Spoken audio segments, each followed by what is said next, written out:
Pronto, gente boa, já começou o Globo Esporte, começou o Brasileirão também. O Fluminense perdeu, já demitiu o Mano Menezes. Flamengo e Botafogo jogaram bem, mas não venceram. Quem salvou a rodada dos cariocas, como eu disse agora lá para Mariana Gross no RJ, foi o Vasco. Caldeirão ferveu, Verratti apareceu, jogou bem e o time da virada buscou os 3 pontos para cima do Santos.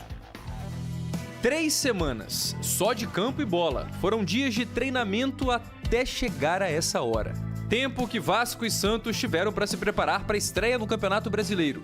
Uma estreia com festa de som e luzes em São Januário. Ingressos esgotados, quase 20 mil torcedores. O clima que todo apaixonado por futebol adora. A torcida do Vasco tomou conta. E no meio disso tudo, o pirata Pablo Verratti, que estava com o filho, o piratinha, Vitório, no colo. Nome sugestivo, né? Era tanta saudade de vencer que Coutinho não esperou nem 2 minutos para chutar a primeira bola no gol. As expressões do meia vascaíno indicaram que os primeiros 45 minutos dos donos da casa deixaram a desejar. O time saiu atrás do placar depois de um erro na saída de bola. Paulinho tocou mal. O Santos aproveitou e Barrial fez 1-0. Barrial na saída do Léo Jardim, cutucou sobre o goleiro por outro ângulo. Coutinho tentava, mas sofria. Numa chance rara, a cavadinha de Nuno Moreira foi bloqueada por Zé Ivaldo. Chegou o intervalo e a história mudou. Carille, mesmo criticado por alguns torcedores, deu o recado no vestiário. Voltar a fazer o que estava planejado, independente do resultado, né, que a gente tivesse a cabeça no jogo ali e fizesse o simples bem feito, principalmente o simples. O simples pro Vasco nos últimos tempos é bola pelo alto pro Verratti, de preferência quando ela sai dos pés de Lucas Piton. O argentino escorou e o português Nuno Moreira fez o gol de empate. Verratti, um armador de cabeça dentro da grande área, inverteu uma bola espetacular. Nuno saiu mancando porque bateu no Gil na hora da finalização. Dor de alegria, né? Convenhamos. Lá atrás, Léo Jardim fez o que ele está acostumado. Léo Jardim para salvar o Vasco! Voltando pro ataque vascaíno, lembra da história de fazer o simples, né? Pois é, Piton e Verratti. Gabriel Brazão brilhou, uma defesaça. Espalma, sensacional, Brazão! Verratti não acreditou, debateu o lance com Piton e talvez tenha pensado: nem sempre é força, às vezes é jeito. Hugo Moura sofreu a falta perto da entrada da área. Payet partiu para a cobrança e o Pirata decidiu. Verratti, o artilheiro da temporada. Enlouquece o torcedor cruzmaltino em São Januário e em todo o Brasil. Uma casquinha sem tanta potência e muito precisa. O lance que determinou o placar final. Graças ao gol de Verratti, o Vasco começa o Campeonato Brasileiro com uma vitória. No ano passado, também começou assim, 2-1 sobre o Grêmio, aqui em São Januário. Em 2025, 2-1 sobre o Santos, em São Januário. Um gás importantíssimo para o que vem pela frente. Depois de 5 anos, o Vasco vai voltar a disputar uma competição internacional. Quarta é dia de estreia contra o Melgar do Peru na Sul-Americana.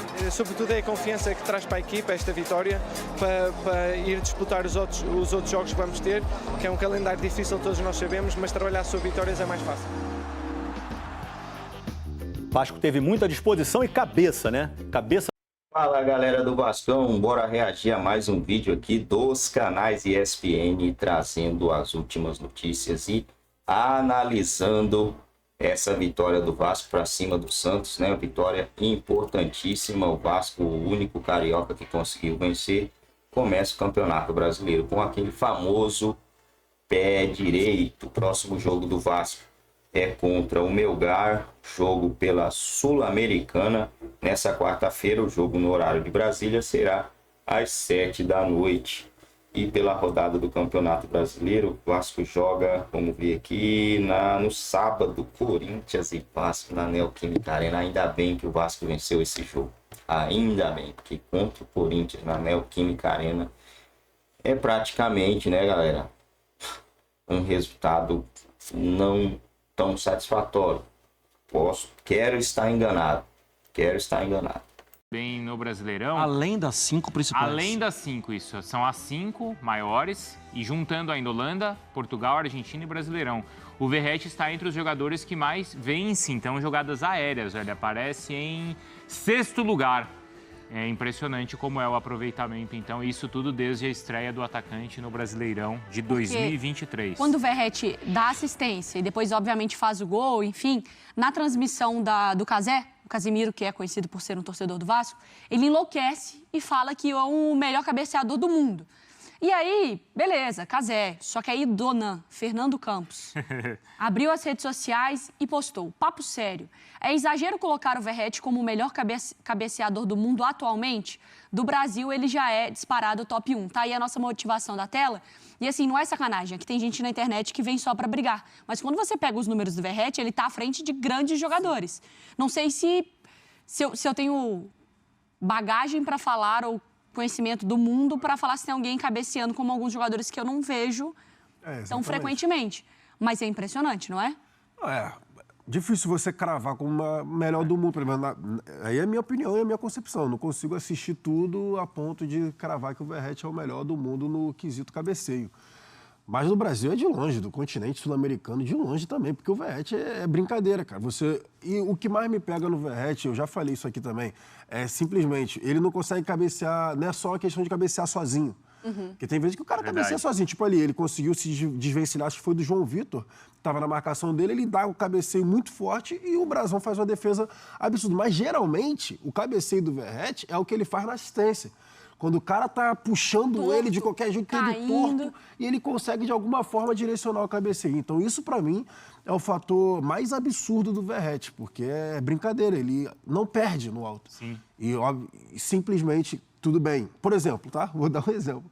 Imagina o Verratti no Palmeiras. Sim, com esse de bola cruzada. Esse de bola, exatamente. Tanto de bola cruzada na área, muitas vezes, que ninguém consegue aproveitar, imagina. Eu acho que tem um outro fator. Assim, concordo com tudo, tá? Só tem um outro fator que eu acho que aumenta o tamanho da qualidade do Verratti. O Vasco joga com linha mais baixa. Ele é um jogador de 36 anos. Ele é um jogador pesado. E ele consegue chegar. É verdade. Porque ele poderia chegar completamente torto. Eu vou chegar só para fazer um favor pros caras, porque não dá para chegar nessa bola e tal. Mas ele chega inteiro. Isso aqui no Brasil, o tamanho dele. Por ele jogar para marcar, e ele precisa descer para marcar. Por ele jogar com linha baixa, muitas vezes é jogada, lançamento direto para ele, e aí ele leva vantagem. Por exemplo, comparando com alguns caras aqui do Brasil, quem tem essa característica? O Caleri, o Daverson, o Flaco. Então ele tem essa vantagem e outra. Proteger a bola e... Talvez também não dê para compará-lo com... Talvez o número dele seja maior em relação a outros grandes atacantes, porque o Vasco usa essa jogada. Eu não sei, por exemplo, se o City joga tanta bola na área pro Haaland sempre estar brigando. Em determinado momento o Vasco só jogava assim, né? Isso, e é justamente com o Piton, principalmente. Exatamente. Foi por isso que o Vasco teve um momento que ficou previsível. Que era a bola na esquerda, o Piton cruzava e o Verratti. E mesmo assim era difícil de marcar, né? Mesmo você sabendo que é exatamente isso que eles vão fazer, eles vão lá e fazem. Ele ganha mais do que o Lewandowski, mas o Barcelona levanta a bola toda a área na área pro Lewandowski. Tem outras formas de jogar. Ontem eu estava observando só da defesa do Brasão, eu fiquei... justamente chama atenção por ser o Verratti. Eu fiquei olhando pro Verratti, eu não olhei mais pro Piton, tá? A bola caiu do lado esquerdo e eu fiquei olhando pro Verratti assim. Cara, o Verratti estava na ponta da área de lá, na outra ponta da área ele ficou paradinho assim. Aí ele só ficou assim, ó. Ele deu uma pontada assim.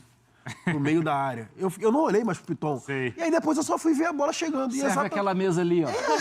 Exatamente. E aí ele vai, o João Vitor já ficou pelo caminho. João Vitor não, o zagueiro do Santos, agora não lembro quem foi, mas enfim, ficou pelo caminho e foi o Zé Ivaldo? Acho que foi o Zé Ivaldo. Acho que foi o Zé Ivaldo. O Zé Ivaldo ficou pelo caminho e o Verratti foi lá sozinho, fez aquele cabeceio. Mas o quanto também ele consegue desvencilhar a marcação. O Zé Ivaldo e Gil. Eu acho que foi o Zé Ivaldo. Zé Ivaldo ficou e aí o Verratti cabeceou, o Brasão fazendo também tem muito mérito nisso no Piton, né? Demais, porque demais. Ele é muito bom, né? Balão, é o balão, a forma que ele cruza também. Isso aí. Mas vamos voltar mais uma vez na Jalili, nossa repórter também, porque ela terminou a participação dela falando assim: o presidente do Santos, Marcelo Teixeira, também saiu explanando todo mundo. O que aconteceu pós-jogo? Graças ao Verratti, hein, Jufo? Bom dia, Bruno, Mari, amigos do Sport Center. É Mundinho Pablo Verrete essa segunda-feira aqui no Vasco. Grande vitória, o único carioca a estrear com uma vitória no Campeonato Brasileiro, 2-1 diante do Santos. Pablo Verrete deu uma assistência de cabeça para o Nuno Moreira, também o novo queridinho da torcida do Vasco.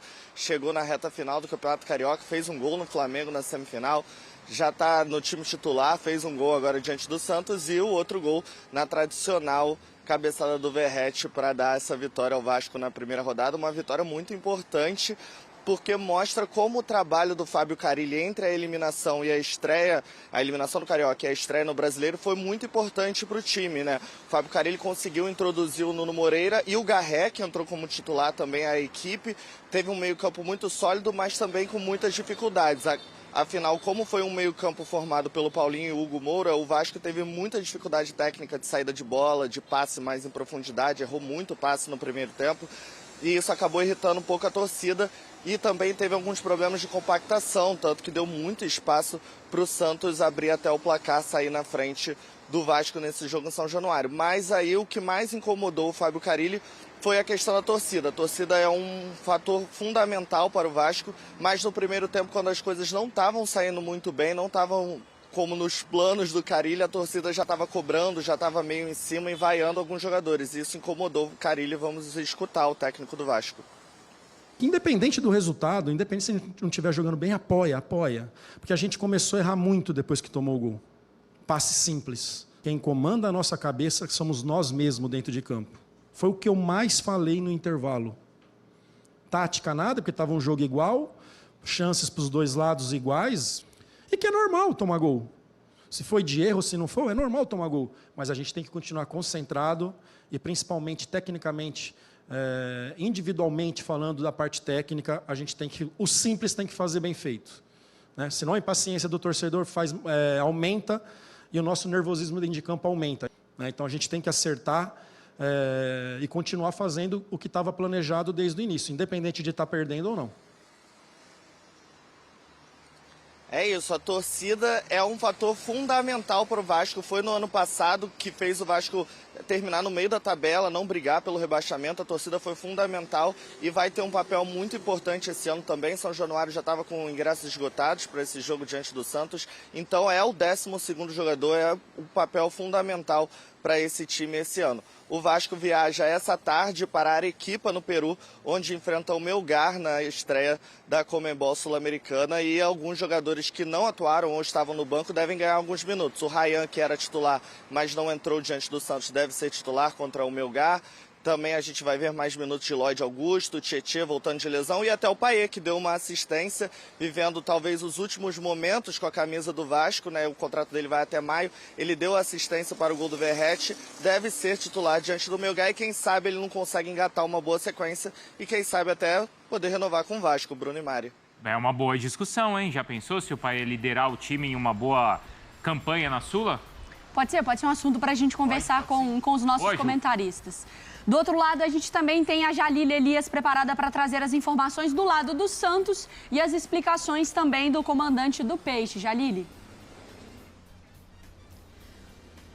Boa tarde, Mari. Boa tarde a todos aí no estúdio. Boa tarde ao fã de esporte. O Santos estreou com derrota em seu retorno à primeira divisão do Campeonato Brasileiro. Derrota para o Vasco por 2-1 de virada em São Januário. O Santos, então, que conseguiu abrir o placar, né, como o Jufo bem trouxe, com o Barreal, após cabeçada do Verrete. O Barreal consegue abrir o placar no primeiro tempo, mas no segundo tempo, o Jufo também trouxe que o Vasco saiu de campo muito vaiado pela torcida, xingamentos ao técnico Fábio Carille.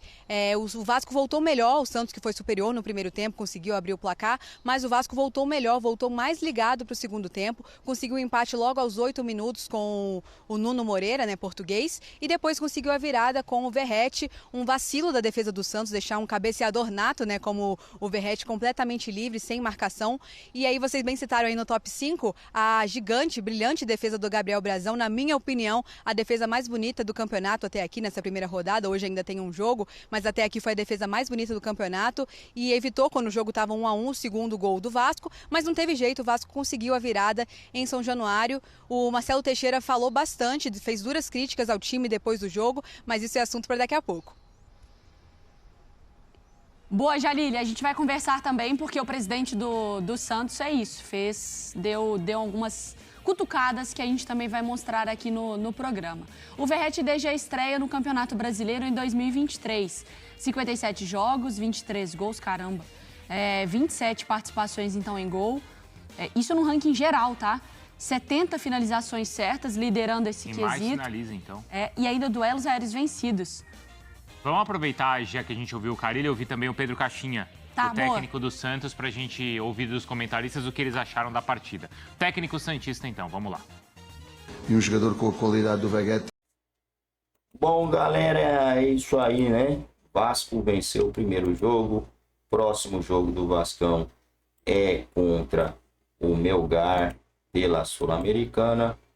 Final de semana, o Vasco já de cara enfrenta o Corinthians pelo Campeonato Brasileiro. Essa vitória para cima dos caras aí do Santos foi muito importante, porque o Vasco vai poder, ninguém quer, né? Mais um resultado positivo diante do Corinthians na Neoquímica Arena, pessoal, é algo bem difícil, bem complicado, né? Mas futebol é futebol, né, meus amigos? Futebol é sempre futebol. As coisas podem sim acontecer. Vamos torcer para que o Vasco consiga trazer um resultado legal da Neoquímica Arena. Não é fácil, não vai ser fácil, mas, como eu estou falando aqui, pode acontecer. Vai que o Carille consiga encaixar aí algum jogo que barre o Corinthians, porque o Corinthians está uma equipe muito forte essa temporada. Para mim, o Corinthians vai brigar ali por Libertadores.